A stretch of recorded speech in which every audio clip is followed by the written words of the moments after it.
네, 글로벌 증시 마감 상황 전해드리겠습니다. 자, 먼저 미국 증시부터 확인을 해보실 텐데요.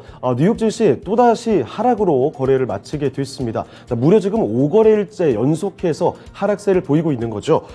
글로벌 경기 침체 우려감이 극심해지고 있고요. 여기에다가 영국 시장의 불안까지 악재 요인들이 사라지기는커녕 지속해서 시장을 이렇게 계속 괴롭혀가고 있습니다. 자, 먼저 3대 지수 종가 먼저 확인해 보시죠. 사실 장 초반만 해도 상승 분위기를 보여주나 싶다가 금세 상승폭을 반납하고 하락으로 전환이 되는 모습 확인이 됐습니다. 종가상으로는 이렇게 3대 지수 주요한 종목 지수들이 모조리 밀리면서 거래를 마치게 됐죠. 자, 먼저 다우부터 보겠습니다. 다우 지수는 전장 대비 1.11%가 이렇게 뚜렷하게 밀리면서 거래 마쳤습니다. 역시나 3만선 아래에서 움직이고 있는 모습이고요. 29,260포인트에서 거래 마치게 됐죠. 자, 그리고 S&P 500 지수 이쪽도 크게 밀렸습니다. 1% 넘게 떨어지면서 3,655포인트에서 거래를 마쳤고, 그리고 기술주 중심의 나스닥도 마찬가지죠. 그나마 낙폭이 조금 더 제한적인 모습이었는데 0.6% 내렸습니다. 1,802포인트에서 거래를 마치는 모습. 사실 다우 지수가 특히 전 거래일만 해도 3만 선이 붕괴가 되면서 연중 최저치를 기록했죠. 이번에는 S&P 500 지수가 그 바통을 넘겨받았습니다. 연중 최저치를 기록을 쓰게 되면서 시장의 불안이 극에 달하는 모습, 이렇게 3대 지수 종가에서 확인이 됐습니다. 시장에 영향을 미친 주요 키워드 두 가지를 꼽아봤는데요. 자, 먼저 첫 번째는 연준 위원들의 긴축 발언이 되겠고요. 자, 그리고 두 번째는 영국 채권 시장의 대학살입니다. 자, 먼저 첫 번째 키워드 연준 위원들의 발언부터 꼽아보도록 하겠습니다. 이날 연준 위원들의 발언이 어떻게 나오느냐, 시장의 관심을 크게 모으게 됐죠. 자, 그런데 무엇보다 집중이 되었던 건 수전 콜린스의 보스턴 연은 총재의 발언이 됐습니다.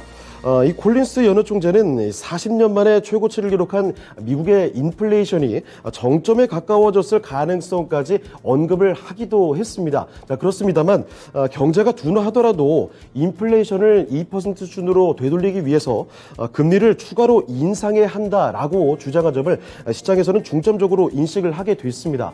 자, 그러니까 인플레이션을 목표로 되돌리려면 통화 정책을 추가로 긴축시킬 필요가 있다라는 바로 이런 말로 해석이 된 거죠.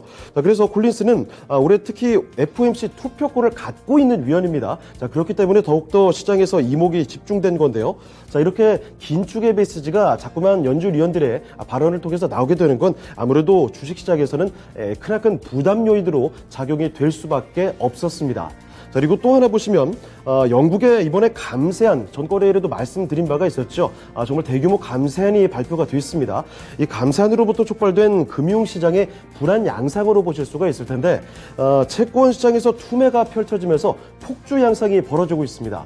자, 먼저 일단 길트 2년물 금리가 이날요 하루 만에 40bp에서 50bp 수준 이렇게 넘는 폭등세가 이어지는 모습이었습니다. 이 정도가 어느 정도 수준이냐면 2008년 9월 이후에 무려 14년 만에 최고 수준을 기록하게 됐다라는 점 확인을 하게 됐고요. 자, 거기다가 10년물 국채 금리를 봤을 때도 25bp 이상 오릅니다. 자, 그래서 4%를 돌파하기도 했는데 이것도 2010년 이후에 처음 있는 일이라고 전해졌습니다.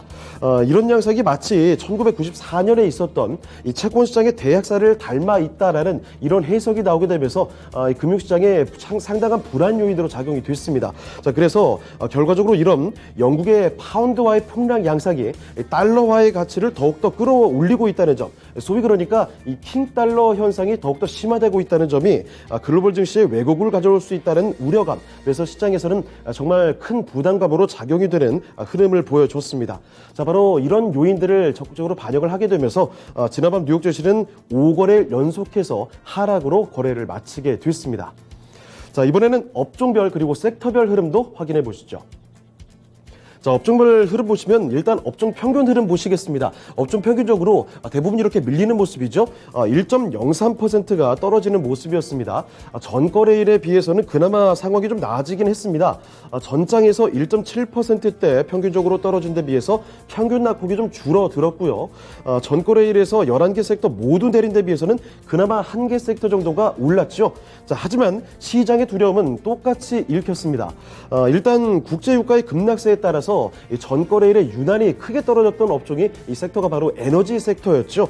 강달러 부담에 유가가 그런데 또 내려가게 됐습니다. 자, 그래서 에너지 섹터 이날도 부진한 모습 2.5%의 낙폭을 상당히 크게 보여주는 모습이 확인이 됐고요. 자, 그리고 부동산 섹터가 이날은 가장 크게 밀렸습니다. 부동산 섹터가 2.63%의 가장 큰 낙폭을 보여주는 모습 확인이 됐습니다. 부동산 기업인 벤타스틱이 뚜렷한 하락을 보여주면서 업종의 하락을 이끌게 됐고요. 자, 반면에 상승했던 섹터에서는 딱 한 가지 눈에 띄고 있죠. 이렇게 필수 소비재 상승폭이 사실 많지 않습니다. 0.01% 소폭 상승하면서 그나마 시장 대비는 선방해 줬습니다. 역시 시장에서 집중하는 영역이 이렇게 흔들리는 시장 속에서는 이 방어적인 성격의 종목들이 될 텐데요. 최근 헬스케어와 함께 필수 소비재 이쪽으로의 집중도가 상당히 높아지고 있습니다. 자, 이를 반영하듯이 필수 소비재가 그나마 소폭이지만 상승으로 거래를 마치는 모습 이렇게 확인됐고요. 그리고 경기 소비재가 그 뒤를 이어서 그나마 제한적인 낙폭을 보여주는 모습 섹터별 흐름에서 확인이 됐습니다. 자, 이번에는 종목별 흐름도 확인해 보도록 하겠습니다. 글로벌 경기 침체 우려와 연준의 지속적인 긴축에 대한 우려감, 그 시장을 공포로 가득 덮어버린 하루였습니다만 이 가운데 그나마 이 대형 기술주들이 강세를 보였습니다. 맵을 통해서 좀 확인해 보도록 하겠습니다. 자, 먼저 뉴욕 증시 크게 밀리는 가운데서 최근 증시에서 사실 뚜렷하게 밀려났던 이 종목들이 바로 빅테크와 성장주들이었죠. 그런데 이런 대표적인 종목들 모처럼 반등에 성공하는 그림이 그려졌습니다. 자, 먼저 나스닥 시가총액 1위인 애플부터 확인해 보겠습니다. 자, 애플 보시면 장 초반에 뚜렷한 상승에 비해서는 조금 아쉽지만 그래도 뚜렷하게 상승으로 거래를 마치는 모습이 확인됐습니다. 0.23% 올리면서 애플은 장을 마치게 됐습니다. 자, 그리고 아쉽게도 마이크로소프트의 경우에는 장 초반에 뚜렷한 상승에 비해서 조금 아쉽게도 하락으로 돌리면서 거래를 마치게 됐죠. 하지만 낙폭이 깊지는 않은 수준으로 나타났습니다. 마이크로소프트는 0.2% 소폭 하락하면서 거래를 마치는 모습이었고요. 자, 그리고 오른쪽으로 조금 옮겨보시면 통신 서비스 쪽에서 구글의 모기업인 알파벳과 그리고 이 메타 이 두 종목의 경우에는 뚜렷한 하락세가 연출이 됐습니다. 자, 그렇습니다만 이 경기 소비재를 대표하는 아마존과 테슬라 어제까지 불거졌던 악재를 털어내고 이 큰 종목들이 반등해주는 모습이 상당히 인상적이었습니다. 확인해보시면 아마존과 테슬라 쪽에서는 분명한 초록색 불이 들어오는 모습이었죠. 일단 테슬라 쪽에서는 차량 110만 대 리콜 사태가 최근 불거졌습니다. 자, 그런데 이 이후에 상승이 이렇게 나타나면서 이날은 0.25% 올리면서 거래를 마치게 됐고요. 특히 왼쪽에 있는 아마존의 경우 상승폭이 조금 더 뚜렷했습니다. 자, 아마존의 경우에는요, 유료 구독 서비스죠. 이 프라임과 관련된 의혹 때문에 이 창업주인 제프 베이조스부터 해서 CEO까지 소환주사 부담감을 가득 안고 있었습니다. 자, 그런데 이런 부담감을 떨치고 오히려 이 프라임에 대규모 할인 행사를 또 개최한다는 소식에 강세로 마감을 하게 된 거죠. 이날 1.2% 아마존은 올리면서 거래를 마치게 되는 데는 확인이 됐습니다. 자, 그리고 이번에 반도체 관련주들로 좀 옮겨가 보시죠. 반도체 쪽도 역시 이날도 좀 어려웠습니다. 필라델피아 반도체 지수부터 약세를 보인 가운데서 위쪽에 이 엔비디아라든지 그리고 인텔 그리고 퀄컴까지 이런 대표적인 종목들 모두 다 뚜렷한 빨간불 들어오면서 거래를 마치는 모습이었고요. 그리고 AMD부터도 이렇게 하락세 보여줬죠. 그리고 전장에서 그나마 선방해줬던 마이크론 테크놀로지의 경우에도 이날은 뚜렷한 하락세를 보여줬습니다. 자, 거기다가 비메모리를 떠나서 이 아래쪽에 반도체 장비주들까지 일제히 하락하는 모습에 반도체의 부진한 모습이 들어오는 모습으로 확인이 되는 하루였고요. 자, 그리고 시장에서는 최근 방어적인 성격으로 부각되고 있는 종목들 앞서 언급해드렸습니다만 헬스케어와 함께 필수 소비재에 관련된 종목들이 있죠. 자, 그런데 이 헬스케어 쪽 보시면 이날은 상당히 부진한 모습으로 거래를 마치는 모습이 확인됐습니다. 사실 요새 헬스케어가 유난히 시장 대비 강세를 보이는 흐름이었죠. 자, 그런데 이날은 전체적인 차익 실현이라고 할까요? 약세 양상이 뚜렷했습니다. 자, 일단 존슨앤존슨부터 그리고 일레이 릴리까지 이렇게 하락하는 모습이었고 화이자나 어브비 그리고 머크사같이 뚜렷하게 하락세가 연출이 됐습니다. 아래쪽에 유나이티드 헬스케어 그룹 종목까지도 1% 넘게 떨어지는 모습이었고요. 헬스케어 종목들이 이렇게 분명한 차익 실현이 나온 가운데서 반대로 오른쪽 위로 가보시면 이렇게 바통 터치하는 모습이 확인이 됐습니다. 전장에서 오히려 약세를 보였던 필수 소비재 쪽 그리고 월마트나 코스트코가 이단의 시장 대비 뚜렷한 강세가 나타났죠. 월마트는 0.96% 1% 가까이 올리면서 거래를 마치게 됐고요. 그리고 코스트코의 경우에도 오늘은 뚜렷하게 반등세를 보여주면서 시장 대비 상당히 강한 모습이 연출이 됐습니다. 자, 그리고 하나만 좀 더 보시면요. 오른쪽 아래쪽으로 넘어가 보겠습니다. 선명한 빨간색 등이 이렇게 넓게 펼쳐져 있는 모습이 확인이 되고 있습니다. 요새 이 소위 킹달러의 충격으로 유가 하락세가 지속되고 있는 모습이죠. 자, 이런 가운데서 에너지 업종 불안했습니다. 엑소모빌이나 쉐보론 같은 종목이 전장에서 급락세에 이어서 이날도 뚜렷한 하락세를 보이면서 에너지 관련된 업종들 일제히 밀리는 모습이었고요. 게다가 이 킹달러 영향을 받아서 에너지와 유틸리티 그리고 이 부동산 업종까지도 뚜렷이 밀리는 모습 시장에서 확인이 됐습니다. 자, 이번엔 특징주 확인해 보도록 하겠습니다. 특징주로 넘어가 보시죠. 첫 번째 특징주로는 윈 리조트 꼽아봤습니다. 카지노 기업이죠. 호재 소식이 한 가지 시장에서 좀 부각이 됐습니다. 이 마카오에서 이르면 11월부터 중국인 단체 여행객을 수용하기로 했다라는 소식인데요. 자, 이 같은 소식이 이 윈 리조트뿐만 아니라 라스베이거스 샌드 등 대표적인 카지노 기업들 쪽에서는 상당한 호재로 작용이 되는 하루였습니다. 자, 일단 차트 흐름 확인해 보시면요. 원 리조트의 주가는 차트를 조금 더 넓게 볼 수가 있다면 지난해 봄쯤에 나왔던 고점이 있습니다. 이 고점 대비해서 현재까지 반토막이 나와 있는 상황이거든요. 주가 흐름이 지금까지 상당히 좀 부진했습니다. 자, 그런데 이날 마카오발 호재 소식에 따라서 매수세가 좀 강하게 쏠리는 흐름이 확인이 됐죠.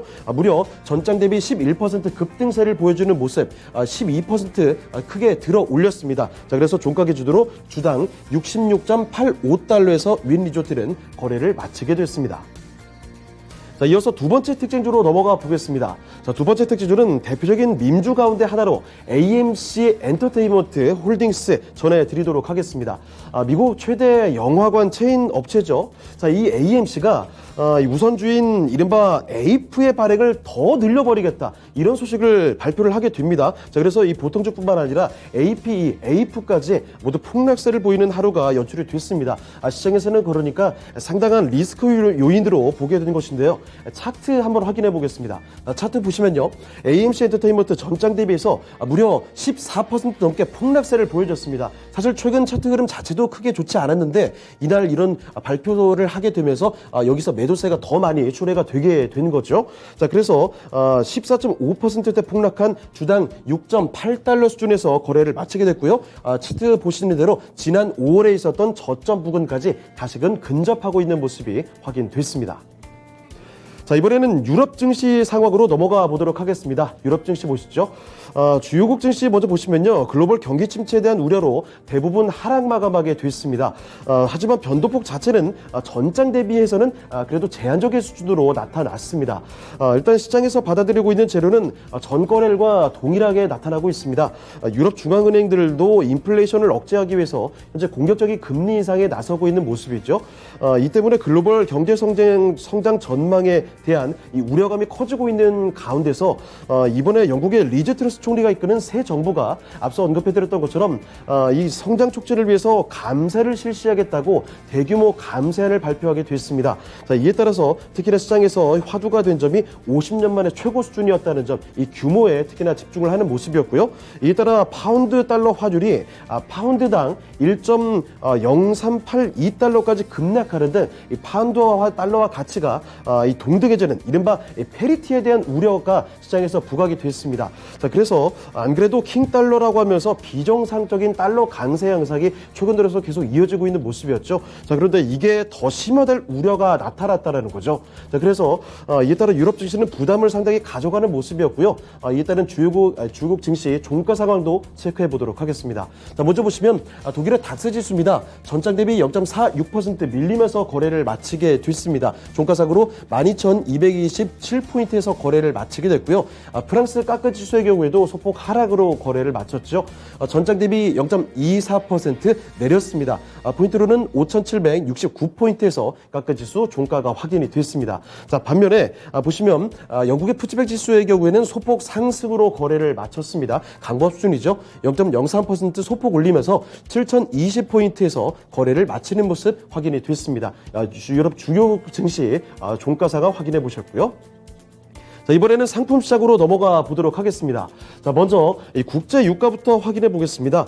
달러가 20년 만에 최고세를 보이면서 최고치 경신하면서 국제 유가는 연이은 하락세를 나타나게 됐습니다. 뉴욕 상업거래소에서 11월 물 WTI 가격 확인해 보시죠. 전장 대비 2.58% 이날도 크게 좀 밀렸습니다. 자, 그래서 종가 76.71달러 수준에서 거래를 마치게 됐고요. 지난 1월 3일 이후에 이 정도 수치라면 9개월 만에 최저치를 경신한 수치입니다. 연일 국제유가는 급락하는 모습이 확인이 되면서 에너지 업종에도 그 부진한 영향을 미치는 모습 확인이 됐습니다.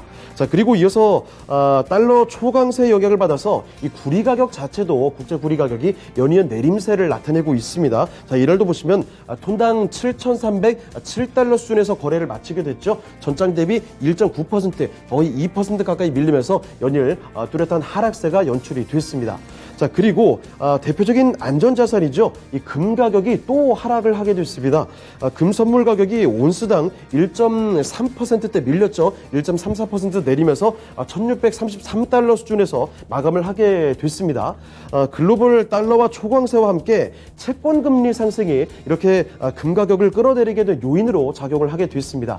참고로 말씀드리자면 채권 금리 상승은 이자를 지급하지 않는 금 가격에 대해서 상대적인 기회비용을 높이는 금 가격에 대해서는 그러니까 부정적인 요인으로 작용을 하게 됩니다. 그래서 국제금리 가격 상승이 이렇게 금 가격의 하락을 이끌게 되었다고 해석을 하게 되면 좋겠고요. 자, 그래서 금 가격은 지난 2020년 4월 이후에 약 2년 반 만에 이렇게 최저 수준까지 내려왔습니다. 최근에 하단 지지선이었던 게 1,650달러 수준이었는데 그 아래까지 이렇게 내려선 모습 확인이 됐습니다. 자, 그리고 마지막으로 국채 수익률 확인해 보시면 연일 급등세를 보이고 있는 모습이죠. 10년 만기 국채 수익률이 장중 3.9%를 돌파하게 됐습니다. 자, 그리고 보시면 2010년 이후에 12년 만에 최고치를 기록하게 됐죠. 전장 대비 23bp가 넘게 올랐습니다. 3.929%까지 이렇게 오르는 모습 확인이 됐고요. 특히 연준 정책에 민감한 2년 만기 국채 수익률만 보더라도 이쪽에 4.3%가 넘어섰습니다. 여기도 2007년 이후에 무려 15년 만에 최고치를 보였다는 점. 이렇게 글로벌 금리가 급등하고 있고 각국 중앙은행들이 공격적인 금리 인상까지 나서고 있는 모습. 자, 그렇게 되니까 국채 수익률도 이렇게 급등하고 있다는 점 전해드리도록 하겠습니다. 자, 이렇게 해서 지금까지 글로벌 증시 마감 상황 전해드렸습니다.